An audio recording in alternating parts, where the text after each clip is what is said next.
Welcome back to the Signs of the Southland podcast presented by From the Rumble Seat. After 2 more weeks off for the holidays, we are back on campus and ready to talk tech sports yet again. And we also might be the only college sports podcast not talking about the national championship tonight. Anyway, as always, I'm joined by Jake Grant, Ethan Kreger, and Cade Lawson from just adjacent to the Institute's beautiful new library at Crossland Tower.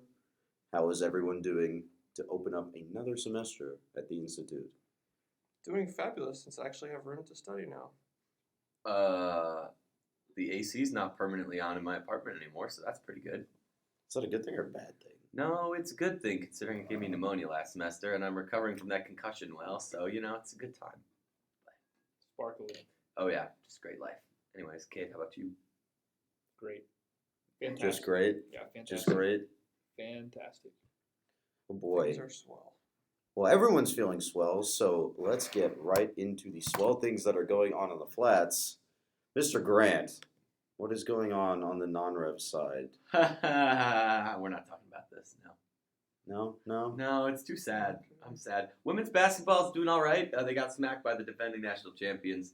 But we're not talking about swimming at Auburn because that was kind of rough, boys. Womp womp.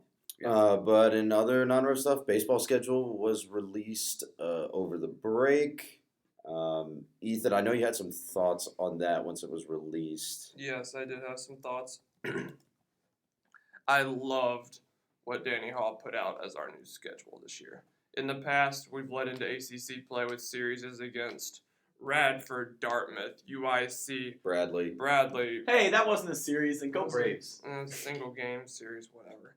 But the Atlanta Challenge. Anyway, point being, we've played weekend series leading into ACC play against bad teams. When you play games against bad teams in college sports, two things happen. You win and you don't get anything. You lose. You get a bad loss for your tournament resume. So instead this year, we have the number 3 preseason ranked team in the country, UCLA, coming to Georgia Tech for a 3-game set one weekend before ACC play. It is a win-win opportunity to increase that strength of schedule and potentially get maybe a win or two against a team that will be hosting a regional at the end of the year.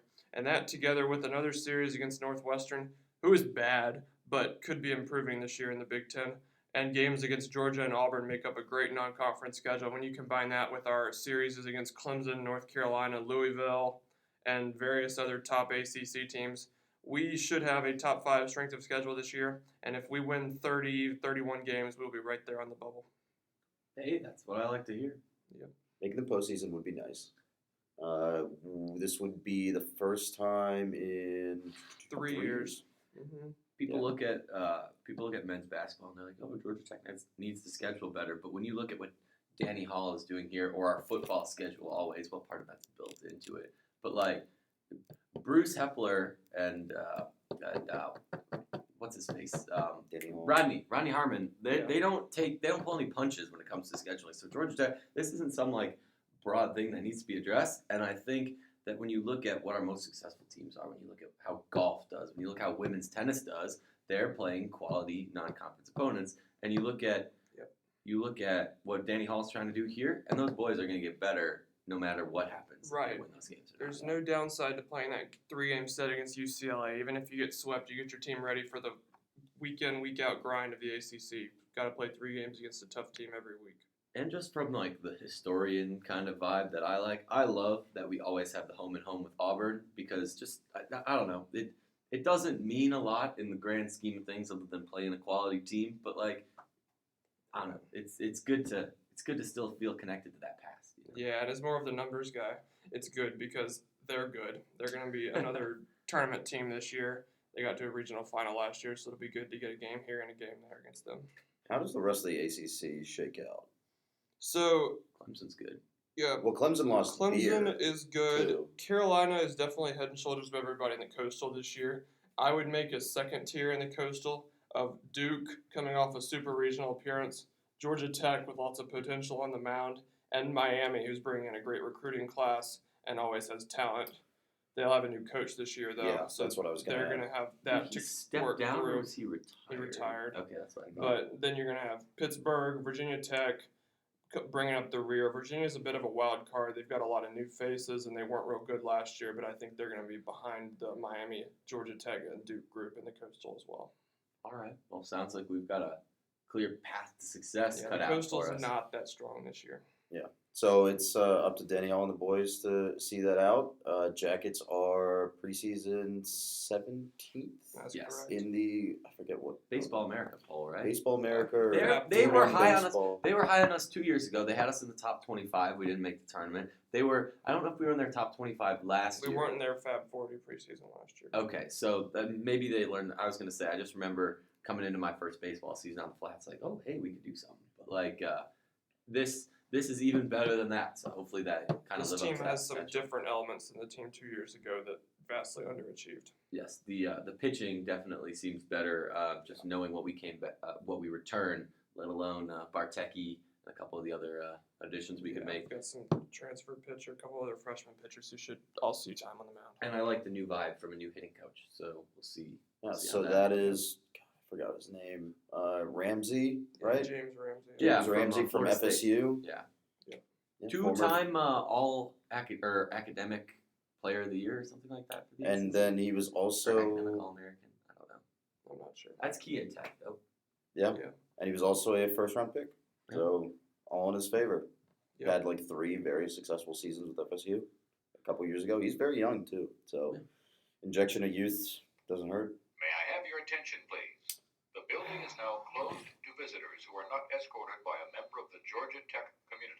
Unescorted visitor, please leave the building at once. All right, I think The it's time. building will reopen to visitors tomorrow morning at 7:30 a.m. All right. Well, with that emergency alert, we're gonna use that as a segue to talk. Right, I had to dive right into football. So, Yellow Jackets finished at 7-6 in 2018. Book ended by a loss to Minnesota in the Quick Lane Bowl in Oof. Detroit, which was not a pretty game by any stretch of the imagination. They were a very hospitable bowl though. I will give them that. Yeah, for not being our preferred bowl, it was. They It's gave pretty us the nice side of the stadium. Also, seems like the players really enjoyed their trip. I don't know what a lot of them were expecting, but just from the vibe I've gotten, talking to a couple of them, they good things to say about Detroit. I've seen a lot of them wearing their Quick Lane Bowl stuff. Yeah, a lot of the videos that they've released, Which that is the something. Quick Lane Bowl stuff is shown up pretty prominently. It looks pretty comfortable. I'm not gonna lie.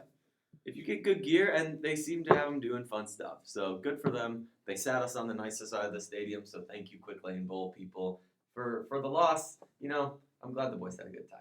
That's a weird vibe, though. I feel like that's Al Gore wearing an Al Gore 2020 sticker in, 2001. But is he talking about Interesting. Mander Pig as well? He could be. Ethan, I don't understand what they're saying. I'm too afraid to ask. You missed the South Park reference. Anyway, so 7-6 on the season, loss in the Quick Lane Bowl. Honestly, if you look at it, if you take a holistic view and look at the standings, Tech was one ACC win away from being Clemson's ritual sacrifice on their and way a Tier 1 bowl. and a Tier 1 bowl. We should have been in a Tier 1 bowl to start with. Don't. At this Don't kid yourself. point, beggars can't be choosers. So We should have been choosers anyways, because we weren't beggars. You beat the teams on your schedule. Granted, we probably should have beat Pitt, maybe Duke too, but I don't think us slicing hairs over Tier 1 is gonna solve anything, because we didn't win that game, but that doesn't mean we shouldn't have been in Belk or Pinstripe. I think the ACC as a whole was very weak this year, especially the Coastal always has a lot of parity, but just across the board this was not like I a don't UVA buy lost that to whole Indiana. The Coastal has parity argument. I don't buy the whole ACC was weak this year argument. Nope. I think Clemson was far and away the best team in the country, and they dominated the conference just like they dominated the college football playoff. And then you look at our bowl record in the ACC this year, it was pretty average. It was pretty in line with the other 6-5? Power 5. Yeah, I think it was something like that.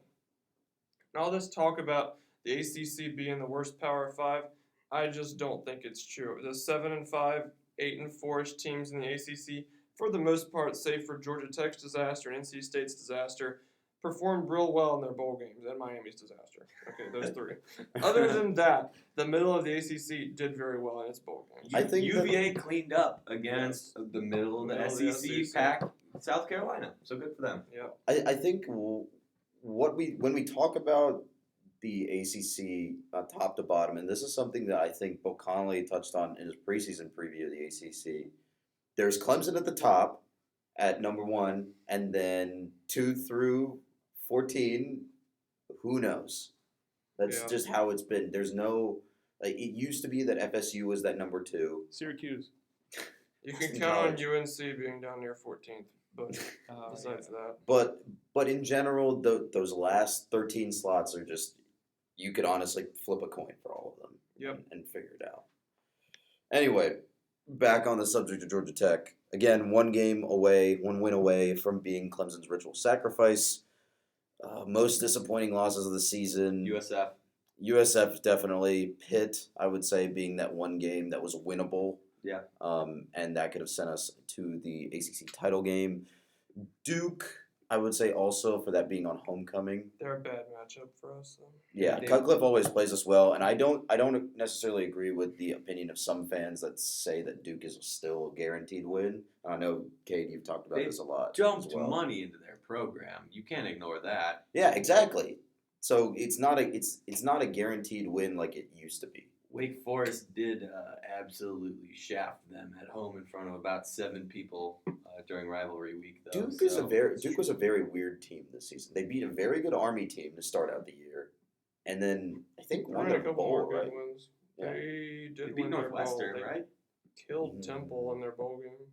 Yeah. Because they hung like 50 on Temple. 56. Yeah. So Duke was a very weird team this season. But in terms of good wins, I think Miami was a good one. A whiteout game, like attendance-wise, very good. Performance-wise, pretty good. UVA in terms of your yearly Georgia Tech close game heart attack. I'll remember that We UVA did not game deserve for the to win rest that of my game. life.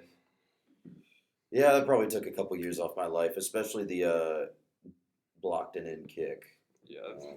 And then I would say VT as our token very good Just cover because cover. I'll give you that, just because we went into a tough environment and absolutely wrecked them. Not that they were a good team. Yeah, it's one of those It's a games. boogeyman win.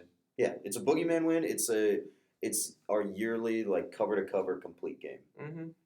against a at least on the face decent looking opponent. Yep. All right. Yeah. So it wasn't terrible, but it wasn't all that great. It's almost exactly in line with what Cade Lawson called, right? What Did did you I say call? 7-6 at the beginning? You said of the year? 7-6 or 8-4 or 7-5 and 8-4.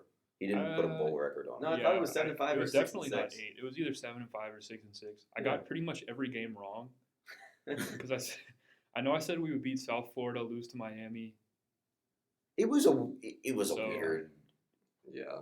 Some teams turned out better or worse than we thought they would be. UVA, props to them. They put together. Yeah, for all the Excellent crap I season. gave UVA at the beginning of the season for only having 27 ACC caliber players on their roster. We got a lot of mileage out of that. Oh, we got way too much mileage out of that. My question, I still don't understand how Bryce Perkins didn't die on that one play in our game. Safety. Yeah. Because he and then he came back. well, he ragdolled in the end zone. He broke Yeah. in half backwards, and then 2 plays later he was back. I was like, It was wow. weird. It was very strange. But I thought he was gone forever. like I said, all in all, average, middle of the road year, middle of the road, more or less middle of the road ACC team. I feel like. Yep. Middle of the road team overall. I don't remember where we finished in S&P Plus, but probably around 60 to 70. Yeah. So yeah, average year. We'll crank one out again. Hopefully better than that next year, but we'll see. We'll see. Speaking of which, something very interesting happened at the end of the year. Mr. Paul Johnson declared his retirement, Oh my leading to God. the wildest What month is this? 2-week stretch I think I have ever seen in Georgia Tech news. Yeah, I mean, that was something. I didn't spend enough time doing schoolwork. I'll tell you that. Yeah, it was a very stressful 2-week period where we thought we were getting a couple guys that we didn't really like, and One then guy. Yeah, One guy. that we really We thought we had one. We were searching flight radars from Clemson there for a hot minute, but Yeah. So we'll cut to the chase. Paul Johnson retires after 11 years on the flats. Todd Stansbury announces December 6th or 8th, I don't really remember, that Jeff Collins of Temple is the next Georgia Tech head coach. As you would have known a month ago if you had read Georgia Tech's very own from the rumbleseat.com. Reported a month ago there. Just saying. Anyway, yes, we're a little late in the ball. We didn't get time to record on this. But, yeah, he's from Temple. He went 15-13 in his 2 years there. Something like that. 7-5, 8-4. I think it was better than that. yeah. Let's do some looking. That's a lot of games for 2 years. I think it was 16 and 10. yeah, I'm pretty sure it was 16 and 10. He went 8-5 this year, 8-4 this year because he didn't coach the bowl game, and 7-6 last year. So 15-10. yeah, 15-10. So, on the face, if you just look at his Temple resume, you're thinking like, meh. But if you look at his other stops, it's been an upward trajectory the entire time. He was the defensive coordinator at Florida and Mississippi State, and both of those teams underwent immense improvement on the defensive side of the ball in terms of S&P plus. I think both of those teams went up at least 30 to 40 places. They were in a good place to start, but they definitely went up some while he was there. Yeah, but it was significant improvement on that side of the ball. Most notably, who was not hired, Chargers offensive coordinator Ken Wisenhunt. he's a visionary. God, His team's in the playoffs. His team is God. basically coached on the offensive side of the ball by Phillip Rivers. shh, he's the best coach in history. He's a Georgia Tech alum. How dare you besmirch him? Yeah. I'll besmirch all the Georgia Tech alumni I want to. Ken Wisenhunt is not my head coach. Hey, as somebody who's very on board with the Jeff Collins hire and has been since about 3 sentences after he started speaking, I can definitely back you up on that one. Collins was at Tech during the Chan Gailey years and during the George O'Leary years, so it's not like he doesn't have experience with Georgia Tech's program either. And he's bringing in some guys who've had some experience across the board at Tech too. You got Tashard Choice. You're rooting not recruiting. How'd you put it? You're hiring people who are qualified for their position but are still tied to this place. It's like they're not just going after like, oh, he's a Tech alum, I want him. It's like that guy is nominated, like Caralla, who just won Strength and Conditioning Coach of the Year yesterday, right? Mhm. So he's getting quality additions to his staff, but people who know the program, people who Right, so recruit to Georgia Tech, who can The recruit to alum Atlanta. or the connection to Georgia Tech is just the cherry on top. Yes. It's not necessarily the end-all be-all. And I think I speak for a couple of us when we were talking about the Wisenhunt, at least interview, the alleged interview, that the only reason that it seemed like Wisenhunt was even getting a call in this case was because he was an alum and he played with Todd Stansbury. Mm-hmm. And that's something that we felt kind of uncomfortable with. Yeah. But then again, past is in the past. Jeff Collins is the new head coach. He took over officially yesterday. They had a team meeting and everything, and for the team to meet the new staff. Yeah. No staff was retained from the Paul Johnson regime other than Brian Cook as a quality control or analyst. I He's forget. one of the other guys too, like grad assistants, analysts down the line. Yeah, they Yeah, kept they- a couple of the assistants, like the grad assistants, but Grad no like students, major staff positions. Really behind the scenes kind of people. Yeah. Not somebody you'd be seeing them tweet articles about. Yeah. The most notable kind of disappointing loss from that staff for me was defensive coordinator Nate Woody, but that was kind of to be expected. 3-4 defense that Woody runs is not gel with the 4-3 philosophy that Collins has. I was pretty bummed about McCollum too, but Me too. I mean, if he doesn't have the upward trajectory here, if he doesn't fit in the program, I wish him the best in finding a job where he I think can McCollum go was up for that. McCollum was in the mix at a couple places. Yeah. Other places as well. He was in the mix here for a while too, but they just didn't get the deal signed. If what's reported online is accurate, you can never really trust what you see on Twitter. I mean, Lord knows I get the most out of my Twitter subscription, but yeah, but just what happens. I mean, Collins is here. McCollum, I think he had a great career under Paul Johnson, and obviously wish him the best. But we got to work with what we got. We're running a new offense. We're running a new defense. Like I said, 4-3 defense with what Collins calls press man coverage. I'm pretty sure I pulled that directly out of a quote. Forgot exactly where. He does enjoy his quotable words and buzzwords, so you probably did. He did say that. Yeah. Oh, God. That's why I tend to not take anything he says at face value, because I don't know what anything he says means yet. For example, pro-style offense. He has buzzwords, and no one knows what the buzzwords mean. Because I know what a pro-style offense is, but I don't know what Jeff Collins thinks a pro-style offense is, or what he's going to do with that. So my take on that has always been he's looking to looking to very clearly delineate that this is not a triple option offense in any way, shape, or form, and pro-style is the best possible way to make that demarcation. That's fair. If recruits are a stock market, though, I'm still putting the house on Jordan Yates. I think what he did to keep this class together and what he's doing to build this culture is going to be fine. Maybe we won't see all the results paid next year because he's not working with any classes that he recruited. But I think what he's going to bring through those buzzwords, even though it's different from that triple option attack, is he's going to get a lot out of these guys. Yeah, and I'm looking forward to that. And one of the things that Collins has kept hitting home during his 1 month having had the job and then officially taking over yesterday is we will recruit every single day. And then obviously there's a couple of buzzwords that follow that. But the fact that he is putting that emphasis on keeping up the energy, keeping up the recruiting, making sure that he has these sort of, obviously all of these college coaches make personal connections with their recruits, but Collins has kept together almost all of that 2019 recruiting class put together by the old staff.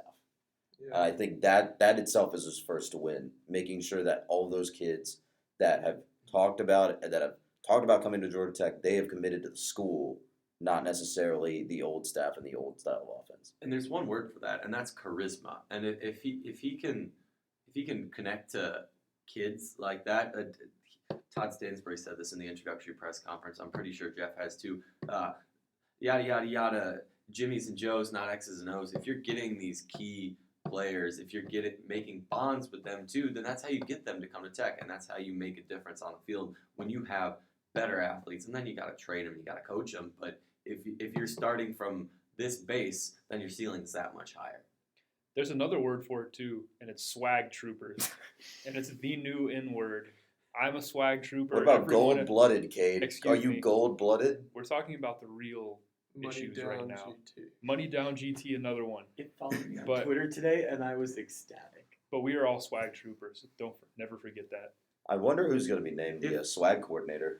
If Coach Collins, if you're out here listening to this, the Scions of the Southland would love to take you to Waffle House sometime, or any other restaurant. I know you go to Waffle House. We're also seriously worried for your health with how much you go to Waffle House. Hey man, as somebody who goes to Chick-fil-A more times than is healthy per week, I relate to him on an intimate and spiritual level, you know? Okay, I can't really argue with that one. You know, you got to do what you got to do, and if that's 4:30 Wahoo, then that's 4:30 Wahoo. Yeah, but is it a late night or an early morning is my question. Okay, really? Like, really? That's a It legitimate just all question. kind of runs together. To me. Yeah. It's all the same When you thing. don't sleep, there is no morning. There is just time. Yikes. Wow. How deep? Wow. I'm 14 and that was deep. That was some Will Smith level swag trooper. I'm Statements gold-blooded. right there. Don't doubt me. Gold-blooded swag trooper. You bring relentless energy and effort and toughness. I'm great. Oh boy. All right, so let's take a couple steps back and talk about National Signing Day. Talk about the recruiting class that Collins was able to keep together. Like I said, he kept together Other than two, he kept everyone together. Most notably, he was able to keep Jordan Yates, the 3-star from There's Akshay's mandatory Yates reference. Alpharetta, Georgia, my alma mater. Did you go to Wait, Milton? Were clear- there columns in front of your school? Columns. Clear something up for me because a trusted analyst on Twitter told me that Jordan Yates is trash. He's someone very big in the sports sphere. I don't know his name, but he's very important, of course. So can you clear that up? I thought he was trash. So, A trash quarterback. Akshay went to go 7A scout him state live. finals. Yeah. so that's legitimately, I did actually go to the state championship game that Jordan Yates won, and dude can sling the ball. Like, I was very impressed with his arm and the way that he was able to extend plays. The Milton offense does not seem super complicated, and their offensive line did not help him out a so whole lot. you're going against the They Twitter were the analyst. less talented team, and They were won that 100% the less talented team versus Cocoa County, but they were able to win. And Yates, the Milton coach asked Yates to win that game for them, and he was able to do it. And just to clarify, I know he's not trash. I was making fun of someone whose name I don't know.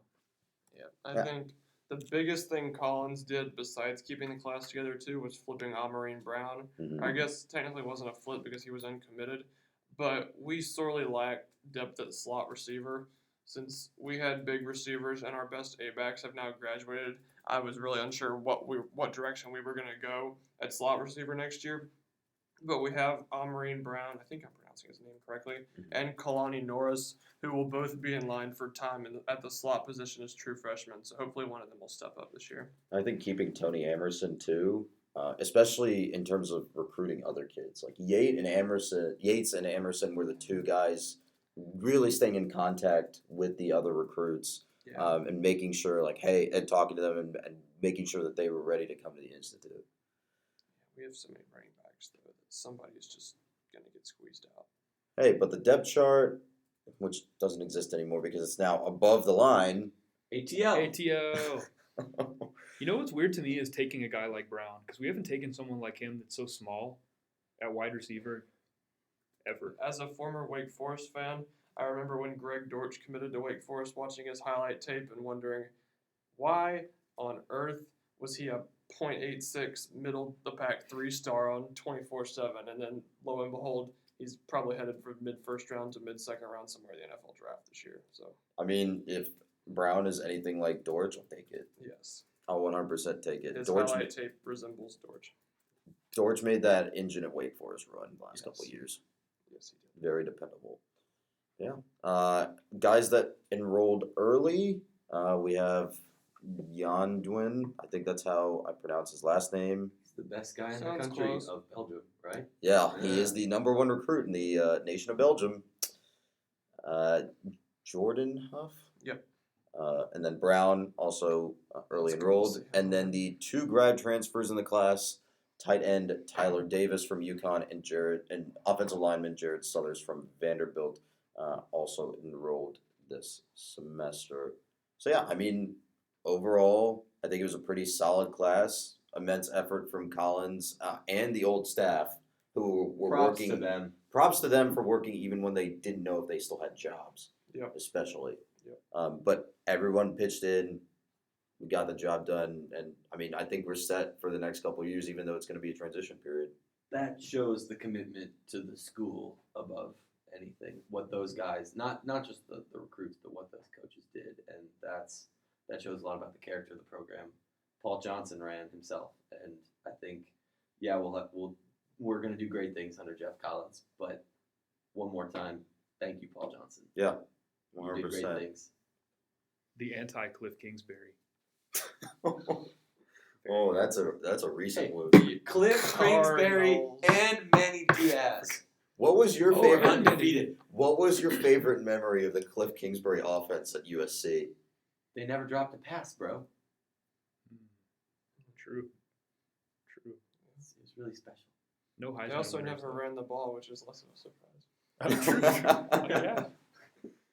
All right, I'll give you that one. We ready to talk some basketball? Yeah. Any final thoughts on recruiting, football, coaching? Cool. No red pens. No red pens. Definitely. All right. Basketball time. So, since we last recorded, Georgia Tech was mostly on winter break, but they did play, I think, Arkansas, Athens, and Wake Forest. And Wake Forest was to open Plus up. a bunch of assorted. Kennesaw State, USC Upstate, Gardner and Webb. the Gardner Webb debacle. We'll get to I that am in a minute. a P5 elitist here. So Okay.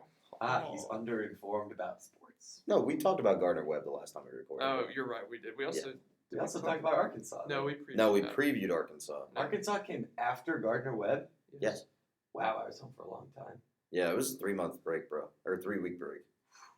Wow. It felt like 3 months. All right. Well, Okay. glad we don't have to talk about them running Bulldogs or whatever they're called. We have to talk about the other ones though. Oh, that's worse. Undefeated in ACC play. Big Big if true. J journalist out here. It's Spitting true. the truth. That's why he's the boss, man. That's going to be the headline All right, so until tomorrow. Tech beat Arkansas. Did not really do all that great versus Athens, but did play very well against Wake. So, I was not thrilled with the effort on defense in the game against Wake. A few of those 79 points were on ridiculous Brandon Childress threes in the last minute and a half of that game that strangely resembled his father in the 1996 ACC tournament, where he set the ACC tournament scoring record for Wake Forest. Back on topic here. Nerd. This is why we don't invite you to these. Too many numbers. Yes. Back on topic. Wow. Got I'm taking all him. kinds of L's tonight. Oof. Okay.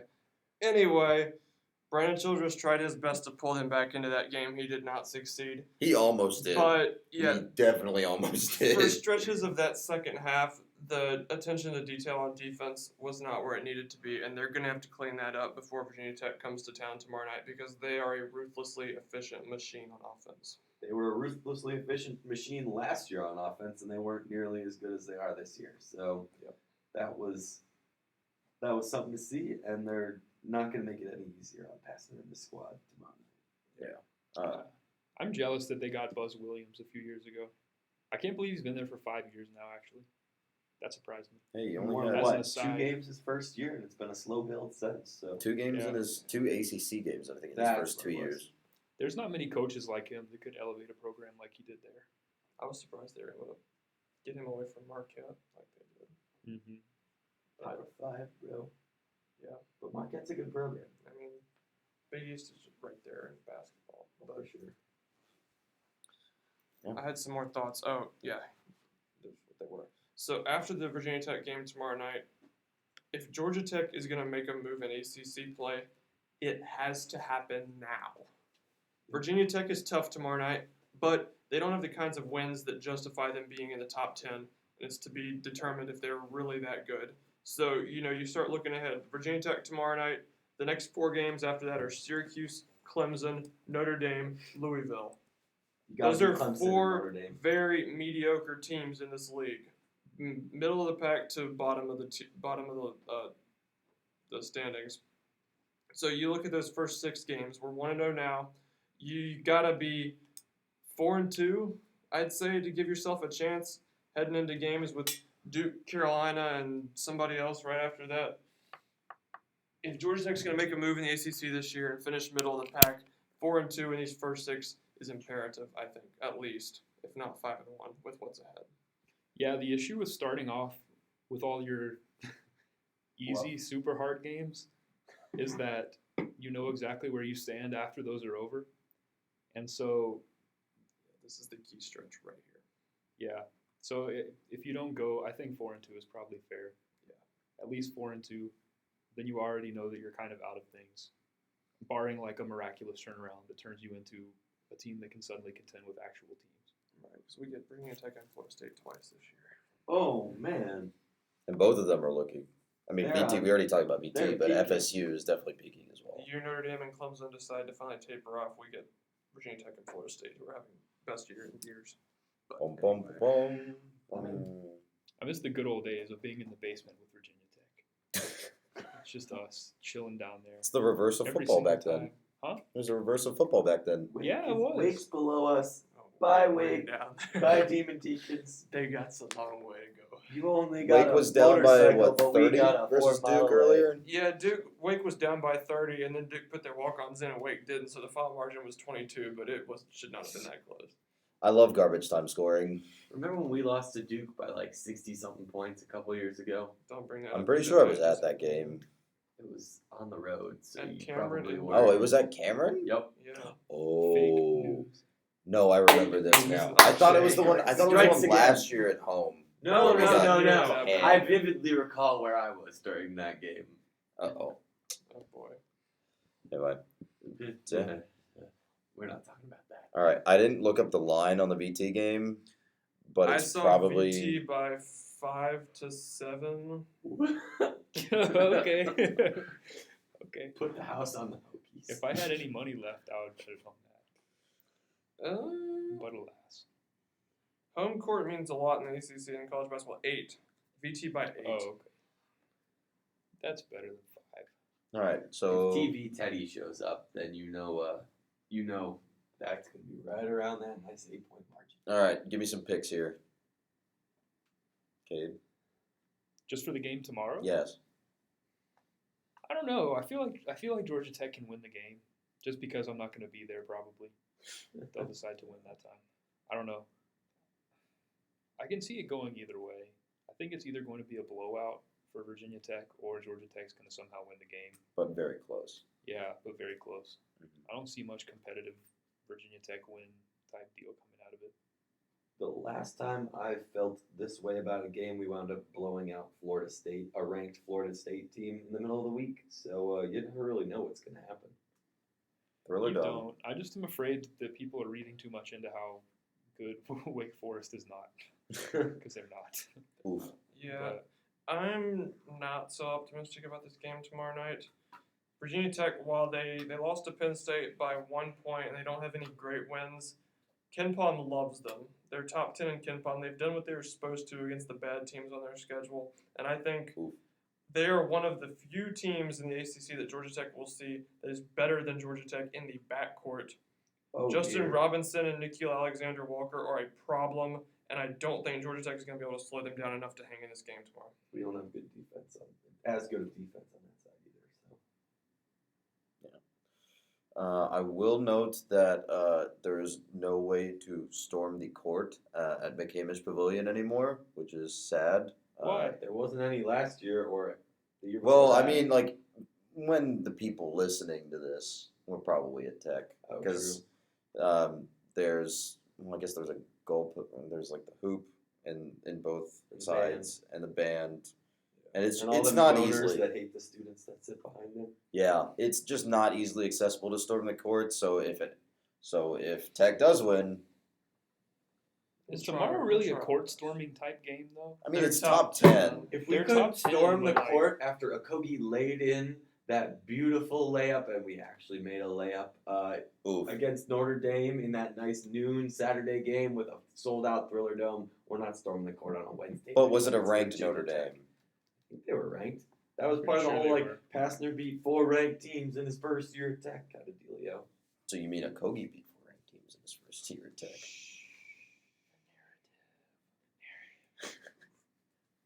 There's also been that thing going around Twitter that Josh Pastner's won more games in his more ACC games in his first 2 seasons than any coach right now. But yeah, Really? he's done it. He's won 2 more than Leonard Hamilton, maybe.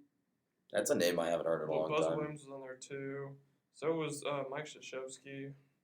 Somebody else, another big. Roy was not. Right. Roy won 22 in his first 2 years, allegedly. Somebody else was on there.